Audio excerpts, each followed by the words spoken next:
Hello Internet, welcome to Game Theory, taking apart Nintendo's roster one character at a time. Today on the chopping block, Bowser, the big bad of the Mario franchise and one of my all-time favorite villains. Every time we hear about Bowser, all we're told is that he's supposedly cruel and ruthless, an evil tyrant bent on conquering the Mushroom Kingdom. But is the situation really all that black and white? I mean, he does always seem to find time to invade kingdoms, start wars, and destroy galaxies. But what about his sensitive side? In Super Mario RPG and Super Mario Sunshine, he's not ashamed to cry. And as we see in Super Paper Mario, he's a lover as much as he is a fighter, excited by the prospect of straight up marrying Princess Peach. No, I would say he's not nearly as heartless as the Mario Wikia would lead you to believe. Seriously, quote, Bowser is a villain of pure evil.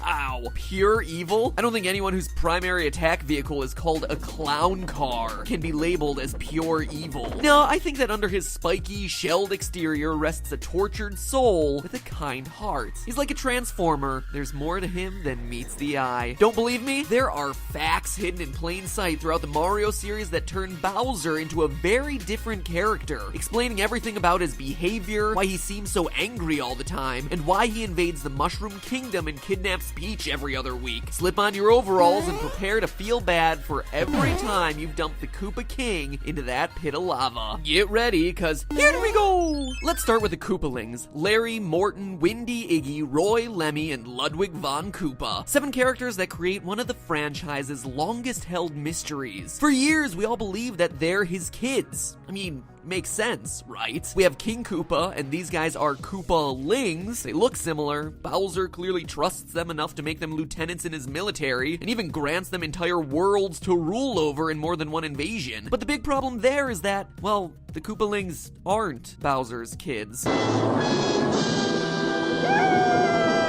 At least according to Mario creator and Nintendo creative fellow Shigeru Miyamoto, who's gone on record multiple times stating that Bowser and the Koopalings aren't actually related. In an interview with Game Informer, Miyamoto said, quote, "Our current story is that the 7 Koopalings are not Bowser's children. Bowser's only child is Bowser Jr., and we don't know who the mother is," end quote. Well, that was before Miyamoto revealed that he is in fact Bowser Jr.'s mother, which, well, that was just weird. Kinda makes me question his credibility as a source. Anyway, all that probably best saved for a theory on another day. But that's as much of a first-hand source as we're ever gonna get, so let's try to make it work. What's the deal? Who are the Koopalings? It got me thinking. Look at the manual for Super Mario Bros. 3, the game where the Koopalings first appeared. The page where they're introduced literally has, "These are Bowser's kids," as its headline. Then, in the story section, the Koopalings are called his 7 children. And later, Bowser's 7 kids. On page 3, Bowser himself says, "Ha ha ha, these are my 7... That is not how Bowser would sound. "Ha ha ha, these are my 7 children that are gonna help me take over the Mushroom World." Then later on, Larry, Morton, and Lemmy all refer to Bowser as their father. Gee, I wonder why we could have thought that they were his kids for so long. The manual seems pretty insistent on it. You are the father! And I know what you're thinking, translation error. Well, that's simply not the case. The kanji used in the Japanese manual all equate to things like children and father. Even when the game was re-released as Super Mario Advance 4, the Koopalings were again referred to as Bowser's children. And that's not just a one-off thing for versions of Mario 3. The manual for Super Mario World also described them as Bowser's kids, though here, it's not mentioned in the Japanese. So how can Miyamoto say they're not related, but then the manual in its original language say that they are? Both of these things can't be right. Actually, they kinda can. Consider this. There's more than one way to be a father. What if they're not Bowser's biological children? They're his adopted children. You heard that right. Bowser adopted the Koopalings. I mean, think about it. Now we have a way where he's still a parent without them actually being related. Giving someone life isn't the only way of being someone's mother or father. There are other very admirable and very important ways of being a parent. Taking someone in who's in need, supporting that person, believing in them, allowing them to ransack and rule over a desert kingdom. Those are the most important parts of parenthood. Now, I'm gonna show off off my psychic skills and read your thoughts again, you're thinking this is pretty weird, right? Adoption in a video game? In a Mario game, no less. Seems like a stretch for a game with pretty minimal plot. Then again, this is the franchise that introduced the first ever transgender character into gaming with Birdo, so maybe not as extreme as it initially seems, but hold on to your butts. Are you holding on to them? Cheeks firmly in hand? Good, because this actually plays into a huge part of Bowser's backstory that we've never stopped to consider. Now think about it for a second.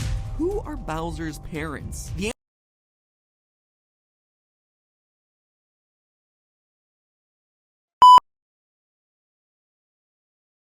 answer to this has staggering ripple effects throughout the Mario universe. See, it's never really touched on in most of the Mario games or in other expanded universe materials, but if you look close enough, it's pretty heavily implied. Bowser is an orphan. Seems crazy, right? But is it really all that surprising? In the Yoshi's Island games, we see that baby Bowser has no parents. Instead, he's in the care of Kamek the Magic Koopa, who comes to his rescue when he's fighting baby Mario, not Father Koopa, Kamek. Whenever we see baby Bowser, he's always in a room, alone. And never once does he mention, my father's gonna get you, or I'm gonna go tell my mother when he loses, like a typical child would. Even when the fighting gets really serious, it's adult Bowser himself who travels through space and time to fight Mario and Yoshi, not some elder Koopa. And quite frankly, if this is indeed true, it would explain a lot of the behavioral issues that Bowser exhibits throughout the franchise. Let's look at the research. After digging through papers covering the psychological impacts of being raised as an orphan, losing one or both parents in childhood, and being raised in foster care, the data reliably pointed to significant behavioral changes that align with Bowser's behavior throughout the games. For example, in the study Personality Differences Between Orphans and Non-Orphans, researchers compared two groups of approximately 100 children, 100 orphans and 100 non-orphans. They determined that there was a high correlation between being raised in an orphanage and feelings of alienation and hostility towards society. Quote, it's evident from the results that orphanage-reared children show high feelings of alienation and are more hostile towards society when compared to children reared in home atmosphere. And another quote, the more number of years spent in the orphanage, the more hostility feeling in the orphan. All of a sudden, we have a reason for Bowser's tyrannical behavior. He's mad at the world as a result of his upbringing. He feels alienated from society and wants to take over to claim his rightful place. But it doesn't stop there. Studies examining the relationship between being raised without parents and future criminal activity found that in prison populations, the likelihood that a criminal was raised without one or both parents was significantly higher than the average population. And according to a 2012 report from the U.S. Administration of Health and Human Services, 60% of males aged out of the foster care system had been convicted of a crime. I'm assuming the crimes didn't consist of imprisoning the land's fairies in glass bottles, but you get the connection. Bowser's anger in both childhood and adulthood, his desire for revenge, his alienation from society, and his criminal behavior can all be statistically linked to his parentless upbringing. And let me make it clear, this is research covering some cases, and these are statistical trends, not certainties. Not all orphans end up as cartoonish villains. That'd be silly. Some also end up as superheroes. It also might explain why he took the Koopalings under his wing. He didn't want them to grow up like he did. Speaking of which, it also sheds a great deal of light on Bowser's relationship with Peach. Having a woman like Peach in Bowser's life would give the adopted Koopalings and Bowser's one true biological son Bowser Jr. a full family, a father, children, and a mother. This nuclear family unit is something Bowser never had growing up, and something he might want to provide for his kids. And the games support this. Think about it. Whenever Bowser invades the Mushroom Kingdom and kidnaps Peach, what does he do? He takes Peach home to his castle and leaves his minions to manage the new real estate he acquired through his hostile takeover. Early on, he doesn't even try to kill anyone in his invasions. He spares their lives by turning the toads into bricks. You see, the people and land the Mushroom Kingdom provides are a plus, but the real prize here is Peach, because she's a person who can fill the void of mother in his familial unit. Why else would he kidnap the princess over and over again rather than, the obvious answer of killing her? And the games support this conclusion. The only times we see Bowser open up emotionally involve Peach and his family. Look at Super Mario Sunshine, a game whose entire plot revolves around Bowser Jr. constantly kidnapping Peach because he thinks that she's his mama. Someone please teach this kid some basic biology. These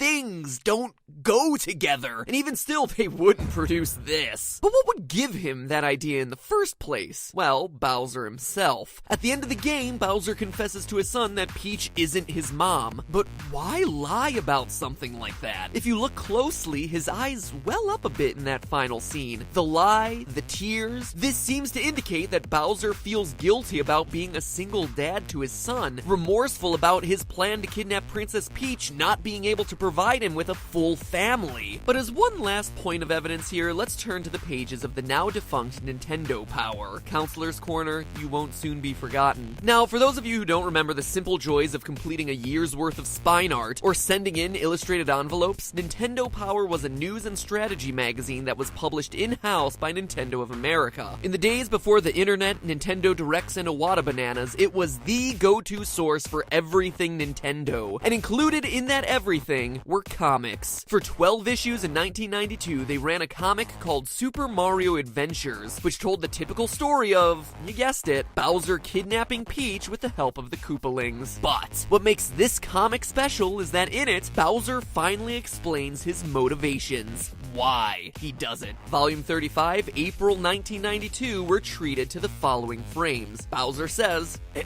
I've done a mighty fine job of raising you kids. I don't know why I made Bowser sound like a 70-year-old smoker, but let's go with it. But I've been thinking you need a mother, so I've proposed to Princess Toadstool. And then later that same month, the Koopalings say to an escaping Princess Peach, give it up, mother dearest. I don't know why I decided to make them sound like a rip-off Mickey Mouse. Like I've said in the past, impressions, not my thing. Now, I recognize it isn't canon, but this is Nintendo publishing these magazines themselves. And not only that, it was a story written by one of Nintendo's own copywriters. Is it really so hard to imagine a scenario in which conversations were held internally at Nintendo around the games, the characters, and their plots, and that those details somehow made their way, maybe not into the actual game, but into some of the supporting content promoting those games? Honestly, I think it makes sense. In short, this ties together everything so neatly. Bowser is an orphan, a temperamental child raised by a wizard doing his best. Angry and driven to regain control over his life, he becomes a powerful ruler of the kingdom. Not wanting others of his race to suffer through the pain he did, he adopts the Koopalings, mentors them, and gives them purpose as leaders in his military. Eventually, Bowser wants to give the Koopalings and Junior a complete family, and kidnaps Peach to be his wife and their mother, even going so far as to lie to his children. Bowser may be a tyrannical monarch who does some terrible things, but at his core, he's just a deeply flawed character, a lonely kid looking to piece together the family he never had.